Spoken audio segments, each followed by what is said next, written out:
Là, l'espoir et la prudence donc également. Ces chiffres ce matin, 25 morts supplémentaires en France hier. Ces dernières 24 heures, 30 177 personnes sont mortes depuis le début de l'épidémie de Covid-19 dans notre pays.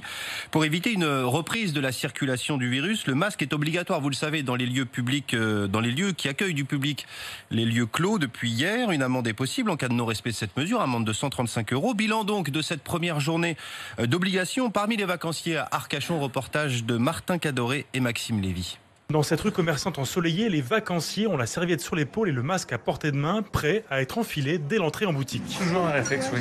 Il faut. Depuis hier, l'oublié en lieu clos est sanctionné. Paul et Elias l'ont bien compris. Ah bah oui, l'amende de 135 €, elle fait pas plaisir. Donc puis même après, c'est vrai que ça semble évident pour se protéger soi et protéger tout le monde de le mettre. Mais l'amende joue un rôle, oui. 2 boutiques plus loin, Valentine s'intéresse au skate dans la vitrine avant de passer son chemin. Du coup, on a moins envie de rentrer dans les magasins parce que ça tient plus chaud. Faut le chercher dans son sac. On n'a pas toujours sur soi si on n'y a pas pensé.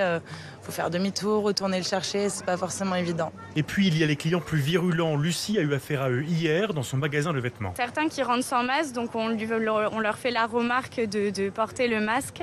Ils refusent et ils ressortent du magasin. J'ai eu pas mal d'insultes, des va te faire foutre. Une situation que ne souhaite pas vivre Eric. Il le dit, son rôle est avant tout de vendre des vêtements. Quelqu'un aujourd'hui veut rentrer sans masque et il veut m'acheter un article, je vais pas lui dire non, je vais pas vous le vendre parce que vous n'avez pas de masque. C'est ridicule. Et après, je suis pas la police. Je peux pas leur dire vous êtes rentré chez moi, c'est 135 €. C'est ridicule. La priorité d'Eric, c'est avant tout de compenser ces 8 semaines de fermeture pendant le confinement.